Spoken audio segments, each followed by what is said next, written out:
दोस्तों, गलती तो हम सभी करते हैं, लेकिन उन गलती को एक्सेप्ट कौन कौन करता है? जहाँ तक मुझे पता है, मैक्सिमम लोग हम अपनी गलतियों को एक्सेप्ट नहीं करते। तो वेलकम है आप सभी का हमारे इस प्यारे से यूट्यूब चैनल पे। आज की वीडियो में हम इसी चैप्टर को कवर करेंगे जो मैंने अभी आपको बताया कि आप अपनी कमियों को खुले दिल से कैसे स्वीकार करें। आज का चैप्टर सारा इस टॉपिक पर रहेगा। बहुत ही मज़ा आने वाला है। इस बात को आप सुनते जाओगे with examples, you will get to learn lot of things. So guys, be ready and let's start. जैसा कि आप सभी को पता है, बुक का नाम है लोक व्यवहार, in English how to win friends and influence people by Dale Carnegie, जो कि इसके राइटर हैं। तो राइटर साहब कहते हैं इस चैप्टर में पहली लाइन, खुद के लिए और अपनी मौजूदा स्थिति यानी आपकी जो सिचुएशन है उसके लिए अफसोस करना यानी कि रिग्रेट ना केवल ऊर्जा की बर्बादी है, बल्कि शायद वह सबसे बुरी आदत है जो आपके अंदर हो सकती है। ये कहना चाहते हैं कि अगर आप अपनी जो स्थिति आज आपकी या मेरी है, ठीक है, या आप जैसे भी हैं खुद, तो उस चीज़ का अगर आप रिग्रेट करते हो कि यार मैं तो पतला हूँ, मोटा हूँ, जैसा भी XYZ, तो वो सिर्फ क्या है, एनर्जी का वेस्टेज है और वो सबसे गंदी हैबिट हो सकती है कि जो आपके अंदर है। आगे कहते हैं, बहुत कम लोग ऐसे होते हैं जिन्हें तार्किक लोग पसंद आते हैं। तार्किक लोग यानी कि ऐसे लोग जो फैक्चुअल बातें करते हैं, फैक्ट्स पर बात करते हैं, ठीक है। हम में से अधिकतर तो पूर्वाग्रहों से घिरे होते हैं और युगों से चली आ रही मान्यताओं में ही विश्वास रखते हैं।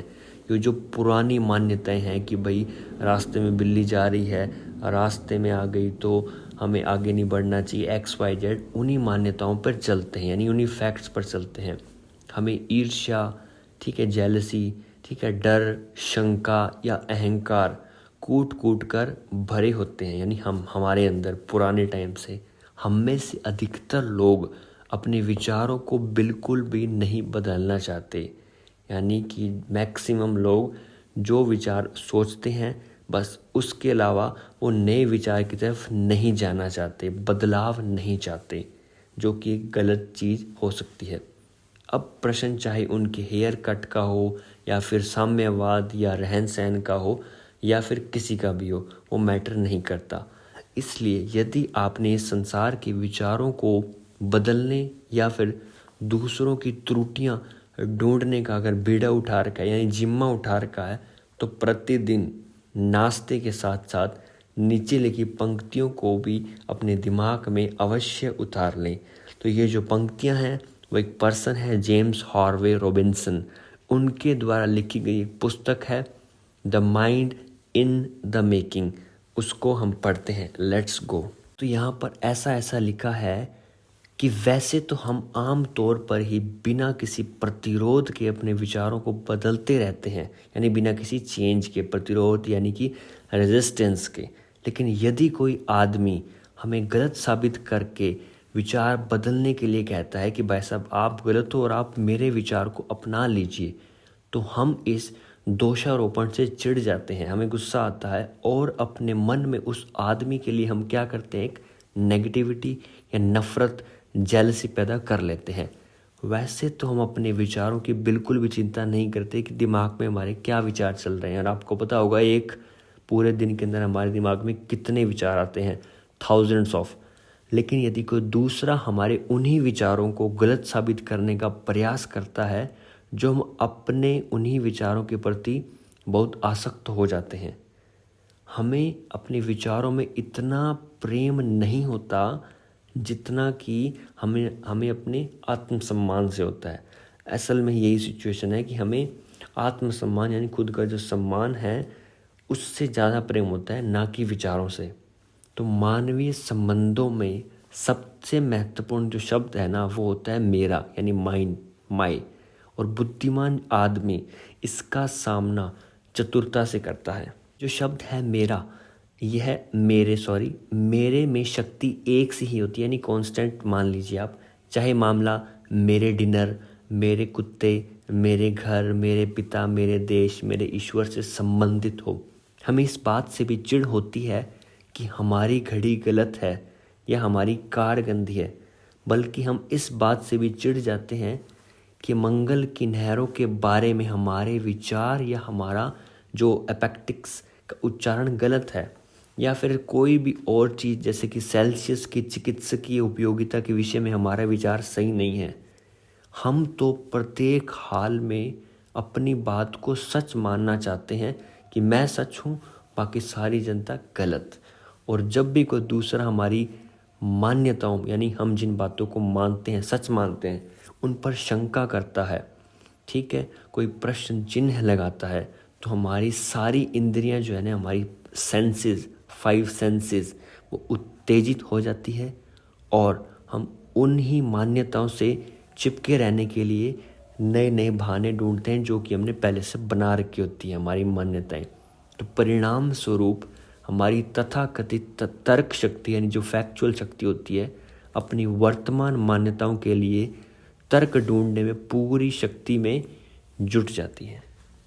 यहाँ तक का सारांश यही है मेरे हिसाब से कि हमें अपने विचार यानी अपने शब्द जो होते हैं ना, उन पर इतना विश्वास है कि सामने वाला कुछ भी बोल रहा हो हम उसकी बात को नेग्लिजिबल मान लेते हैं, और आपने जो बात बोली है उसके सामने, उस बात को सही करने के लिए आप किसी भी हद तक जा सकते हो, क्योंकि आपकी और मेरी जो भी है ईगो बीच में आ जाती है और ईगो क्लैश ना होने पाए इसलिए हम ऐसा काम करते हैं। This is a human behaviour, और यहाँ से हमें एक स्टेप आगे जाना है।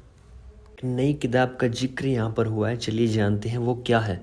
उस बुक का नाम है ऑन बिकमिंग अ पर्सन नामक पुस्तक में प्रसिद्ध मनोवैज्ञानिक यानी मन का वैज्ञानिक कार्ल रॉजर्स ने लिखा है, इस बात को मैं बहुत महत्व देता हूँ कि अपने आप को सामने वाले का दृष्टिकोण समझने की अनुमति दे दूँ।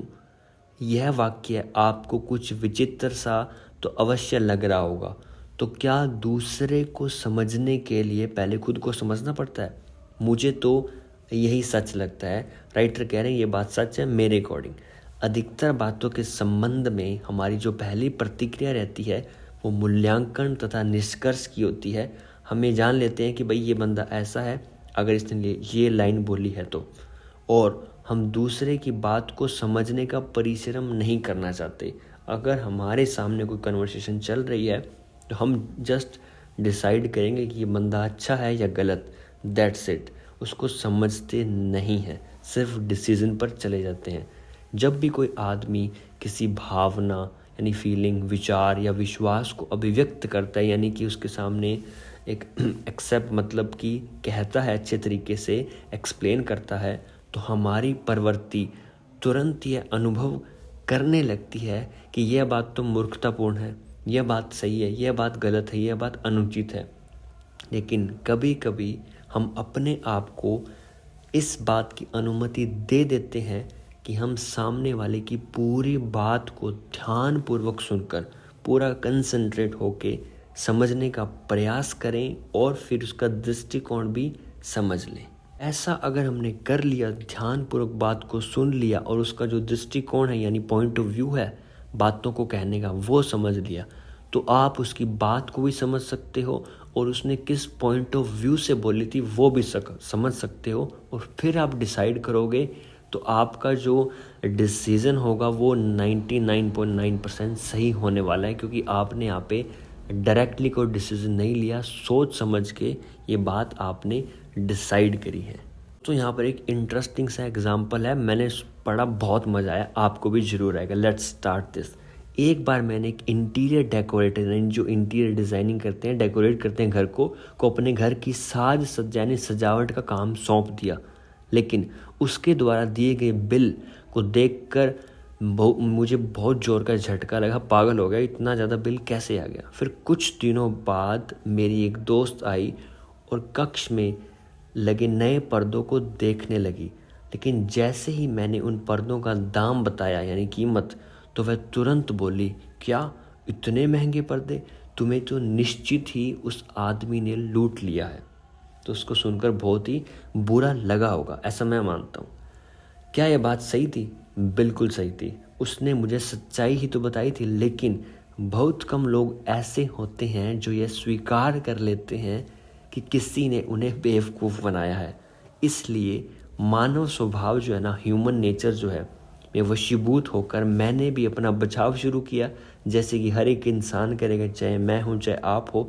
अपनी आपको गलत कोई साबित नहीं करना चाहता। जनरली मैंने 10 युक्तियाँ पेश कर दी, जैसे अच्छी क्वालिटी का सामान तो महंगा ही मिलता है, सुंदर या जो अच्छा सामान होता है वो बड़े बड़े शोरूम में ही मिलता है, ना कि पटरियों पर। फिर कुछ दिन बाद मेरी एक और दोस्त आई जिन्होंने पर्दों की खुले मन से तारीफ़ की कि बहुत शानदार है, और वह कहने लगी स्पष्ट शब्दों में, काश मैं भी अपने घर में इतने कलात्मक पर्दे लगा पाती। और इस पर मेरी प्रतिक्रिया पहले से, यानी पहले जो फ्रेंड आई थी उससे बिल्कुल अलग थी। वैसे मैंने इन पर्दों का दाम कुछ अधिक ही दे दिया है। अब तो मैं पछता रहा हूँ कि मैं इतने बड़े शोरूम में घुसा ही क्यों था। देखा दोस्तों आपने, दोनों सिचुएशंस के अंदर उस पर्सन का जो रिएक्शन था वो बिल्कुल अलग था।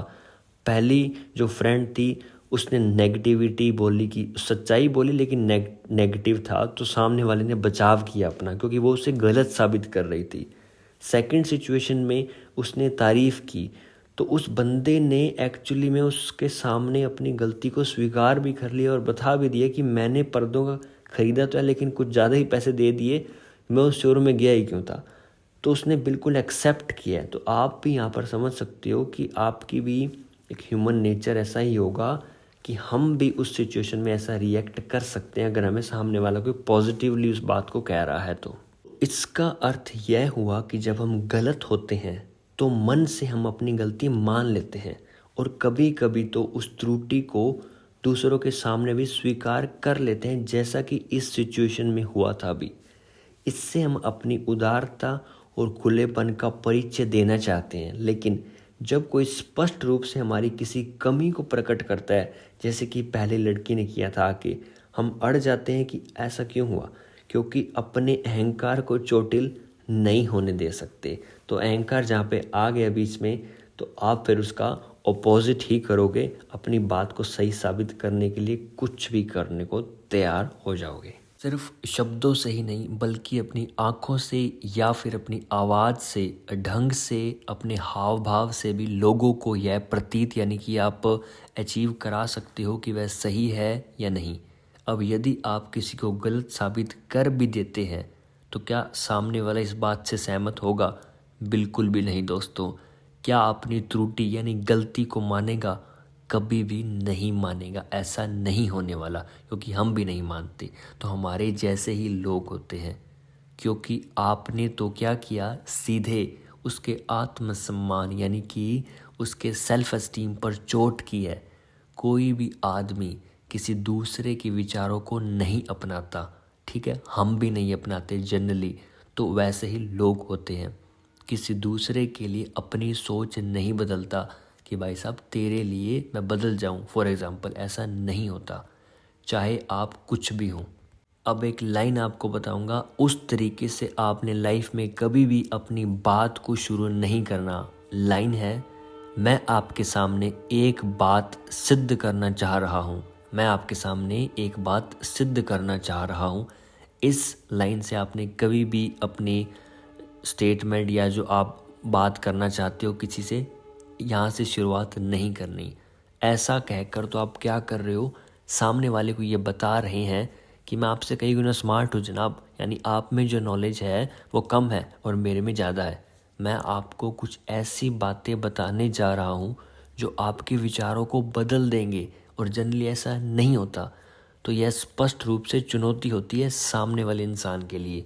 तो यह सुनकर सामने वाले की आत्मा पर चोट पहुँचती है, और वह युद्ध के लिए तैयार हो जाता है आपसे लड़ने के लिए, क्योंकि ईगो वहाँ पर आके बैठ जाती है आप दोनों के बीच में। चाहे वहाँ पर परिस्थितियाँ अनुकूल हो या प्रतिकूल, डजेंट मैटर। आदमी की जो विचारधारा होती है ना, यानी थॉट प्रोसेस, उसको बदल पाना बहुत कठिन काम है हमारे लिए इन प्राइमरी जब हम बातचीत करते हैं। तो इसे और भी कठिन क्यों बनाया जाए दोस्तों, ऐसा मत करें। और ख़ुद को दुर्बल यानी कमज़ोर क्यों दिखाएं सामने वाले के सामने। तो ऐसे शुरुआत नहीं करनी हम सभी ने। यदि आप कुछ साबित भी करने जा रहे हैं तो इस बात की जानकारी किसी को भी ना होने दे कि आपने उनको पता नहीं लगने देना कि मैं आपको कुछ साबित करने जा रहा हूँ। इस स्थिति को आपने पूरे दिमाग के साथ पूरी चतुराई से संभालना है। इसी विचार को अगर एक अलेक्जेंडर पॉप एक नाम है, उन्हें संक्षिप्त रूप में इस तरह से अभिव्यक्त किया था। सुनिए, लोगों को कोई भी सबक सिखाते समय पूरी सतर्कता रखनी चाहिए।